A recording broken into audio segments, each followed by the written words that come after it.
অতিথি বিদেশি ভূত। বিদেশি ভূত সাহেব মেম এলো এদেশে বেড়াতে। ভূতের রানী করল বরণ মিশমিশে কালো আধার রাতে। উড়ে আসতে মেম সাহেবের অনেক হয়েছে ধকল। আদর সমাদর করছে অঢেল দেশি ভূতেরা সকল। শরবত খেয়ে মেম সাহেব বলল, ভেরি ভেরি গুড। ভারতীয়দের আপ্যায়নে ভালো হয়ে গেল মুড। বিশেষ নৃত্য পরিবেশনায় অংশ নেয় শাকচুন্নি।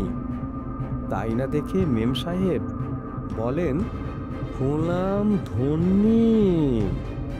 মৃত পশুর হাড়ের ঝোল হলো যে পরিবেশন। তাই না খেয়ে মেম সাহেব বড্ড ভীষণ খুশি হন। তারপর মিটিং হলো ভূতদের উন্নতি কল্পে। সব ভূতেরাই উঠল মেতে মেম সাহেবের গল্পে। ভোরের আধারে মেম সাহেব বিদেশ পানে উড়ল। টাটা বলে দেশি ভূতেরা আকাশ মুখর করে তুলল।